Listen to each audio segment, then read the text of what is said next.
உங்களுக்கு கடைசி மாத சம்பளத்தில் பாதி ஓய்வூதியமாக வழங்கப்படும். உங்களுக்கும் ஒவ்வொரு மாதமும் நீங்கள் பணியில் இருக்கும் பொழுது மாத சம்பளத்தில் இருந்து 10% உங்களிடமிருந்து எடுத்துக்கொள்ளப்படும். அப்ப எனக்கு ஒண்ணே ஒன்று தோணுச்சு, இந்த 10% நான் உங்கள்கிட்ட கொடுக்காம நானே அதை முதலீடு செய்தால் 35 ஆண்டு காலம் நான் பணியில் இருந்தால் எனக்கு கையில எவ்வளவு வரும்?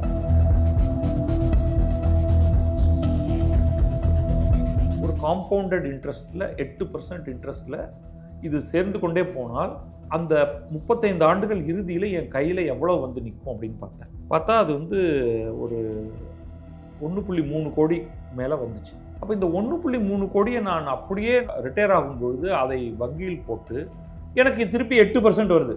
8% போட்டால் எனக்கு ரொம்ப பிரமாதமான பணம் கையில் வருது.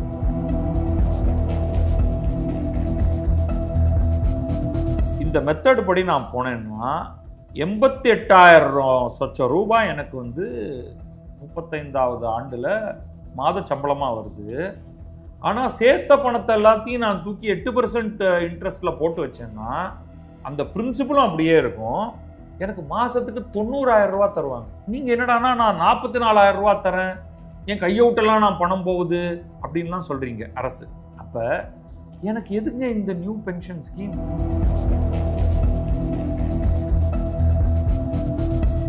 அந்த நிதியம் எவ்வளவு சேர்ந்து அது அந்த ஒட்டுமொத்தத்தை 8% ஆனுவிட்டியில் நான் போட்டேன் என்றால் எனக்கு கிட்டத்தட்ட நான் சம்பாதித்த பணம் எனக்கு நீங்கள் தர வேண்டும். ஆனா நீங்க பாதி தான் தருவேங்கிறீங்க.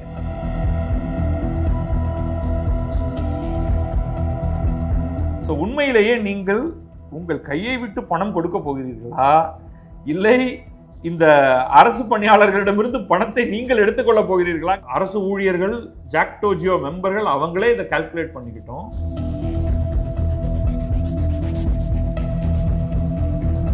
அவங்க உண்மையில கேட்க வேண்டியது, அப்பா என் பணத்தை தான் எடுத்து தர, உன் கையிலேருந்து நீ ஒன்றும் கொடுக்க போறது இல்லை.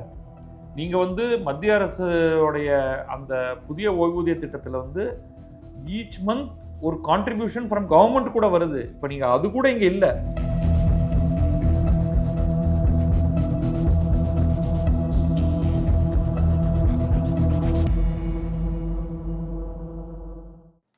கிழக்கு நியூஸ் நேயர்களுக்கு வணக்கம். நான் பத்ரி சேஷாத்ரி.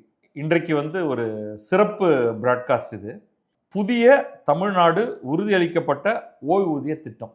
இந்த ஜாக்டோ ஜியோ என்னும் அரசு பணியாளர்கள், அரசு ஆசிரியர்கள் சங்கம், அந்த சங்கம் கொஞ்ச நாளாகவே போராடிட்டு இருக்காங்க.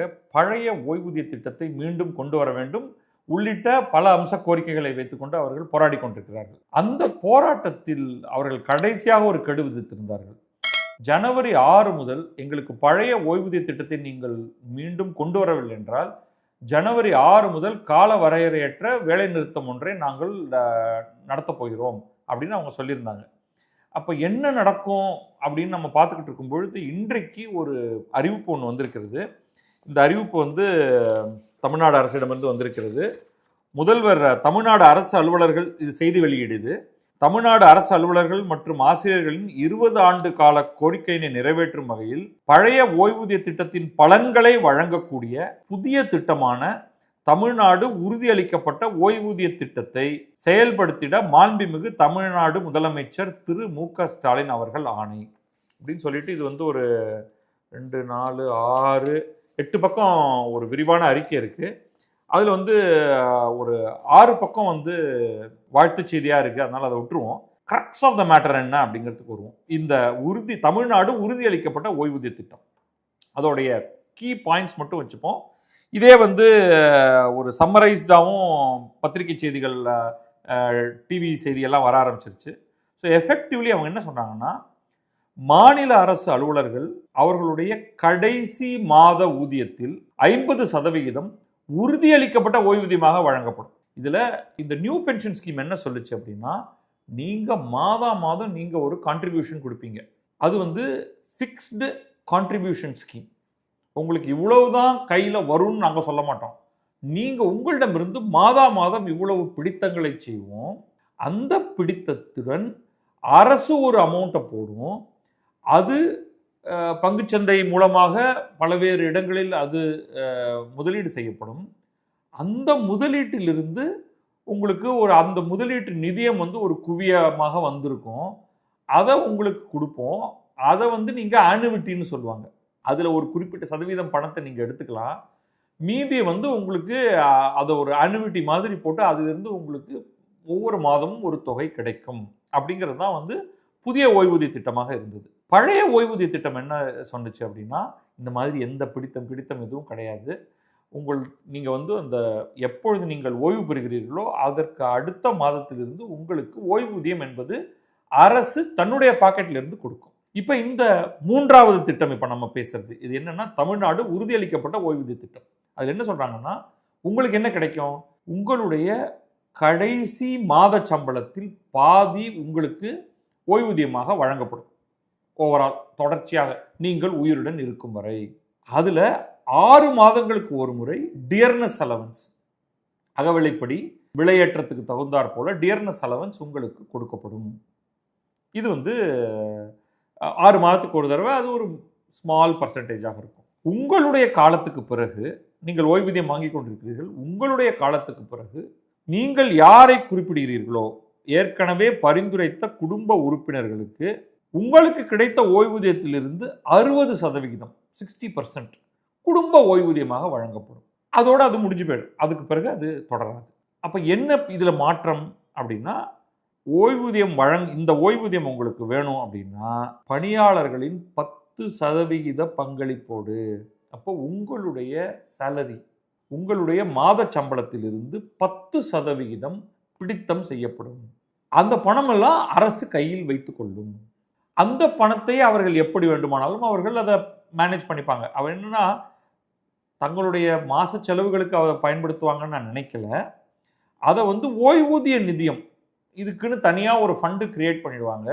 அதில் உங்களுடைய மாத சம்பளத்திலிருந்து பிடிக்கப்படும் 10% நேராக அந்த ஓய்வூதிய நிதியத்துக்கு போயிடும். அதுக்கப்புறமா பென்ஷன் அதுலேருந்து கொடுக்க ஆரம்பிப்பாங்க. அப்படி பென்ஷன் கொடுக்கும் பொழுது, அந்த ஓய்வூதியம் கொடுக்கும் பொழுது ஏதேனும் துண்டு விழுந்தால் கூடுதல் நிதி முழுவதையும் தமிழ்நாடு அரசே ஏற்கும். இதுதான் சம்மரி. இது முடிச்சாச்சு. அதுக்கப்புறமா சில எக்ஸம்ஷன்ஸ் மற்றதெல்லாம் இருக்குது. இப்போ நீங்கள் ஒரு குறிப்பிட்ட ஆண்டு காலம் வேலை செய்தால்தான் உங்களுக்கு ஓய்வூதியம் வரும். அந்த ஓய்வூதிய காலத்துக்கு முன்பே நீங்கள் இறக்க நேரிட்டால் உங்களுக்கு கருணை தொகையாக ஏதோ கொடுக்கப்படும். தனியாக அதெல்லாம் விலக்கி வச்சிடுறேன். பெரும்பாலானவர்கள் என்ன பண்ணுவாங்க, 25 வயது ஆகும் பொழுது வேலைக்கு சேர்கிறார்கள்னு வச்சுப்போம். எகைன் 22 வயசுலேயே வேலைக்கு சேரலாம், 23 சேரலாம், 24 சேரலாம். பெரும்பாலும் 25 வயதில் சேர்றாங்கன்னு ஒரு கணக்குக்காக வச்சுக்கிறேன். 60 வயதில் அவர்கள் வேலையிலிருந்து விலகுகிறார்கள். 35 ஆண்டு காலம் பணிக்காலம் அப்படின்னு நான் ஒரு கால்குலேஷனுக்காக வைத்துக்கொள்கிறேன். எனக்கு இதை பார்த்தப்ப ஏதோ ஒரு சின்னதா ஓகே ஸ்கீம் நல்லா இருக்கா, இது நல்ல விஷயமா அப்படின்னா நல்லா தான் இருக்குது. இது கான்ட்ரிபியூட்டரி பென்ஷன் ஸ்கீம் மாதிரி. இது பங்களிப்புடன் கூடிய ஓய்வூதிய திட்டத்தில் பணியில் சேர்ந்து புதிய தமிழ்நாடு உறுதியளிக்கப்பட்ட ஓய்வூதியம் செயல்படுத்தப்படுவதற்கு முன் இடைப்பட்ட காலத்தில் நிறைய விஷயங்கள்லாம் சொல்கிறாங்க. பட் கரெக்டாக நம்ம 3 தான் பார்க்குறோம். உங்களுக்கு உங்களுடைய மாத சம்பளத்தில் பாதி, கடைசி மாத சம்பளத்தில் பாதி ஓய்வூதியமாக வழங்கப்படும். உங்களுக்கும் ஒவ்வொரு மாதமும் நீங்கள் பணியில் இருக்கும் பொழுது மாத சம்பளத்தில் இருந்து 10% உங்களிடமிருந்து எடுத்துக்கொள்ளப்படும். அப்போ எனக்கு ஒன்றே ஒன்று தோணுச்சு, இந்த 10% நான் உங்கள்கிட்ட கொடுக்காம நானே அதை முதலீடு செய்தால் 35 ஆண்டு காலம் நான் பணியில் இருந்தால் எனக்கு கையில் எவ்வளவு வரும் அப்படின்னு கால்குலேட் பண்ணலாம் அப்படின்ட்டு நான் எக்ஸல் ஷீட்டை எடுத்து வச்சுட்டு ஒரு சின்ன வேலை ஒன்று செஞ்சேன். செய்தப்ப எனக்கு என்ன கிடைச்சதுன்னா, நான் ஒரு மாடரேட்டான ஒரு பாயிண்டில் ஆரம்பிக்கிறேன். சில அசம்ஷன்ஸ்லேருந்து ஆரம்பிக்கிறேன். 5 ஆண்டுகளுக்கு ஒரு முறை என்னுடைய சம்பளம் மேலே உயரும் அப்படின்னு நான் எடுத்துக்கிறேன். ரொம்ப மாடரேட்டாக 5 ஆண்டுகளுக்கு ஒரு முறை 10% உயரும் ஒரு முறை அப்படின்னா என்ன அர்த்தம்னா, ரஃப்லி ஒரு ஆண்டுக்கு 2% இன்க்ரீஸ் ஆகுது. ரஃபாக நான் ஒவ்வொரு ஆண்டும் உயரும்னு சொல்லலை. நான் அகவிலைப்படி ஏற்றத்தை எல்லாத்தையும் நான் எடுத்துக்கல, இந்த டிஏவெல்லாம் எடுத்துக்கல. ரொம்ப சிம்பிளாக எனக்கு 50,000 மாத சம்பளத்தில் நான் ஆரம்பிக்கிறேன். 35 ஆண்டு காலம் முடியும் பொழுது கிட்டத்தட்ட 88,578 ரூபா எனக்கு மாத சம்பளம் வருகிறது. அப்படி தான் என்னுடைய ஹோல் ப்ராசஸ் ஒர்க் ஆகுது. இப்போ இந்த மாதிரியான ஒரு நிலையில் ஒரு ஆண்டுக்கு ஒவ்வொரு மாதமும் என்னுடைய சம்பளத்திலிருந்து நீங்கள் 10% எடுத்துக்கொள்கிறீர்கள். அப்போனா வந்து நான் 50,000 வாங்கும்பொழுது 5,000, அது 55,000 ஆகும்போது 5,500 ஒவ்வொரு மாதமும் பிடித்தம் செய்கிறீர்கள். இந்த பிடித்தத்தை நான் அப்படியே வந்து ஒரு இடத்துல முதலீடு செய்கிறேன்னு எடுத்துக்கொள்வோம். ரொம்ப சேஃபான முதலீடு. எனக்கு ஒரு ஆண்டுக்கு 8% கிடைக்கக்கூடிய மாதிரியான ஒரு வட்டி கிடைக்கக்கூடிய மாதிரியான ஒன்று அப்படின்னு வைத்துக்கொள்வோம். நான் ஒரு கால்குலேஷன் போட்டேன். எவ்வளவு பணம் நமக்கு வந்து இது இந்த மாதிரி வந்து நான் எடுத்து அது ஒரு காம்பவுண்டட் இன்ட்ரெஸ்ட்டில் 8% இன்ட்ரெஸ்ட்டில் இது சேர்ந்து கொண்டே போனால் அந்த 35 ஆண்டுகள் இறுதியில் என் கையில் எவ்வளோ வந்து நிற்கும் அப்படின்னு பார்த்தா அது வந்து ஒரு 1.3 கோடி மேலே வந்துச்சு. அப்போ இந்த 1.3 கோடியை நான் அப்படியே ரிட்டையர் ஆகும்பொழுது அதை வங்கியில் போட்டு எனக்கு திருப்பி 8% வருது. இந்த ஹோல் பீரியடில் இன்ட்ரெஸ்ட் ரேட் அப்படியே 8% இருக்குன்னு வச்சுக்கிட்டு நான் சொல்கிறேன். 8% போட்டால் எனக்கு வந்து ரொம்ப பிரமாதமான பணம் கையில் வருது. நீங்கள் சொல்கிறது 88,578 நான் முடிக்கிறேன்னா, நீங்கள் 35 ஆண்டுகள் கழித்து எனக்கு மாதம் அதில் பாதி தருகிறேன் என்கிறீர்கள். எவ்வளவு? 44,00,000 லட்சம் ரூபாய் எனக்கு நீங்கள் தரேன் அப்படிங்கிறீங்க. எனக்கு பார்த்தா 88,000 அதிகமாக வரும் போல தெரியுது. ஈவன் நீங்கள் ஒரு 25 லட்சம் ரூபா தரேங்கிறீங்களா மொத்தமாக, அதையெல்லாமும் சேர்த்து கணக்கு பண்ணா, சரி நாம தான் ஏதாவது தப்பு பண்ணிட்டோமா அப்படின்னு நினச்சிட்டு நேராக நமக்கு இருக்கவே இருக்கு சாட் ஜிபிடிட்ட போய் கேட்டேன். எப்பா நான் என்னுடைய கால்குலேஷன்லாம் சரியா அப்படின்ட்டு. ஸோ சாட் ஜிபிடியில் போய் ப்ராம்ப்டில் போட்டேன். ஐ ஏர்ன் 50,000 rupees per month. இதுதான் நான் போட்டது. நீங்களும் இதை அப்படியே போட்டு பாருங்கள். நம்ம ஸ்க்ரீன்லேயும் இதை காமிக்கிறோம். Salary remains the same for 5 years. அப்போ என்ன, 5 ஆண்டுகளுக்கு நம்முடைய சம்பளத்தில் மாற்றமே இல்லை. 6th year it goes up by 10%. ஒவ்வொரு 5 ஆண்டுகளுக்கு ஒரு முறை 10% இன்க்ரீஸ் ஆகுது. I work for 35 years. Salary increase happens once every 5 years by 10% அப்படின்னு சொல்லிட்டேன். அப்புறம் 10% of my monthly salary is saved into a fund which earns 8% compound interest. நீங்கள் 8%, 7% ஆக்குங்க, 9% ஆக்குங்க, அதெல்லாம் நீங்கள் என்ன வேணாலும் பண்ணிக்கங்க. How much money will I get after 35 years? 35 ஆண்டுகள் கழித்து என் கையில் நீங்கள் எவ்வளோ கொடுப்பீங்க அப்படின்னு. சாட் ஜிபிடி நான் பண்ண அதே கணக்கு தான் பண்ணுது. ஏன்னா எனக்கு வந்து நம்ம மாட்டுக்கு ஏதாவது தப்பாக பண்ணி நான் மாட்டுக்கு உங்கள்கிட்ட எதையாவது சொல்லிடக்கூடாதுன்ட்டு சாட் ஜிபிடிட்ட கேட்குறேன். அது எல்லா கால்குலேஷனும் பண்ணிவிட்டு அது வந்து யூ கான்ட்ரிபியூட் 10 month அதெல்லாம் புரிஞ்சுக்கிச்சு அழகாக. You contribute 10% of monthly salary at the end of every month. Fund earns 8% per year compounded monthly. Salary is constant for 5 years, then jumps 10% at the start of 6th year, 11th year, 16th year, 21st year, 26th year, 31st year. Total working period 35 years equal to 420 months. எல்லா calculation பண்ணிட்டு final corpus after 35 years 1,35,17,396 rupees. About 1.35 crores. சரிப்பா நல்லா இருக்கே. 1.35 crore தூக்கி again என்னாலே calculate பண்ண முடியும்னாலும் chat ஜிபிடியே கேட்குறேன். If the above saving is invested on 8% fixed returns, how much will I get monthly அப்படின்னு கேட்டால் simple calculation. Total corpus 1.35 crore, annual return 8%. Calculate பண்ணால் ஒரு ஆண்டுக்கு 10,81,392 ரூபா. மந்த்லி இன்கம் அதை 12ஆல் டிவைட் பண்ணிங்கன்னா 90,116 ரூபா. அப்போ இந்த மெத்தட் படி நான் போனேன்னா 88,000 ரூபாய் எனக்கு வந்து 35வது ஆண்டில் மாத சம்பளமாக வருது. ஆனால் சேர்த்த பணத்தை எல்லாத்தையும் நான் தூக்கி 8% இன்ட்ரெஸ்ட்டில் போட்டு வச்சேன்னா அந்த பிரின்சிபலும் அப்படியே இருக்கும். எனக்கு மாதத்துக்கு 90,000 ரூபா தருவாங்க. நீங்கள் என்னடானா நான் 44,000 ரூபா தரேன், என் கையை விட்டெல்லாம் நான் பணம் போகுது அப்படின்லாம் சொல்கிறீங்க அரசு. சரி இந்த 25 எடுத்துருவோம், இந்த 25 லட்சம் வேற தரீங்களா? சரி 25 லட்சத்தையும் லம்சமாக இதுலேருந்தே எடுப்போம் அப்படின்னா உங்களுக்கு என்ன கிடைக்கும்? உங்கள் கையில் 1.1 crore தான் இருக்கும். I have only 1.1 crore, 8% fixed returns. How much will I get monthly? Instead of 1.35 crores 1.1 crore வச்சு போட்டோம்னா என்ன வரும்னா அப்பயும் 73,333 வரும். அந்த 25 லட்சம் லம்சமும் வரும், 73,333 கையில் வரும். அப்போ எனக்கு எதுங்க இந்த நியூ பென்ஷன் ஸ்கீம்? நீங்கள் சொல்கிறது ஒன்றே ஒன்று தான் இதில் நல்ல விஷயம். மாதம் 10% பணத்தை ஒழுங்காக சேருங்க அப்படின்னு சொல்கிறீங்க. நான் சேர்க்காம செலவு பண்ணிட்டேன்னா என்ன அப்படிங்கிறதுக்காக நீங்கள் என்ன பண்ணுறீங்க, எங்கிட்டேருந்தே பிடிச்சி அதை நீங்கள் உங்களுடைய ஒரு ஓய்வூதிய நிதியத்துக்குள்ளே நீங்கள் வச்சுக்கிறீங்க. அப்போ உண்மையில நீங்கள் எனக்கு தர வேண்டியது, நான் குறைஞ்சபட்சம் நீங்கள் பிஎஃப்லாம் பார்த்தீங்கன்னா 8% கொஞ்சம் கீழே போனாலும் எல்லாரும் சத்தம் போட்டு கத்தி 8% கொடு, 8% கொடு, 9% கொடு அப்படின்னு நம்ம கேட்குறோம். அப்போ அரசு வந்து திறமையோடு குறைந்தபட்சம் 8% சம்பாதிக்க வேண்டும் அப்படின்னு நான் வச்சுக்கிட்டேன்னா, என் பணத்திலேருந்து மாசத்துல நீங்க எங்கிட்ட நீங்க 50,000ங்கிற கணக்கை நீங்க வேற மாத்தீங்க. 30,000னா ரொம்ப மாடரேட் இன்க்ரீஸ் தான் சொல்றேன். அப்பயும் உங்களுடைய 35வது ஆண்டு சம்பளத்தை விட நீங்கள் கிட்டத்தட்ட அதற்கு இணையான பணத்தை நீங்கள் கொடுக்க வேண்டும். உங்களுடைய சேலரி ஸ்கேல் இன்னும் அதிகமா இருக்குண்ணா. இப்ப இருக்கிற சேலரி ஸ்கேல் எல்லாம் பாத்தீங்கன்னா இது நான் ரொம்ப மாடரேட்டா எக்ஸ்ன்னு வச்சுக்கிட்டு ஆரம்பிங்கயா.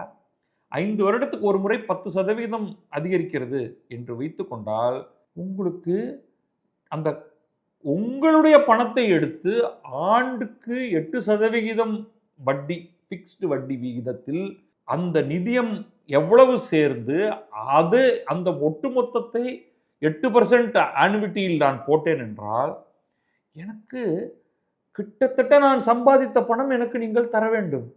ஆனா நீங்க பாதி தான் தருவேங்கிறீங்க. அப்புறம் ஏதோ உங்க கையை விட்டு எல்லாம் செலவு பண்ண போறேங்கிறீங்க. ஸோ உண்மையிலேயே நீங்கள் உங்கள் கையை விட்டு பணம் கொடுக்க போகிறீர்களா, இல்லை இந்த அரசு பணியாளர்களிடமிருந்து பணத்தை நீங்கள் எடுத்துக்கொள்ள போகிறீர்களாங்கிறத நீங்களே கால்குலேட் பண்ணி பாருங்க.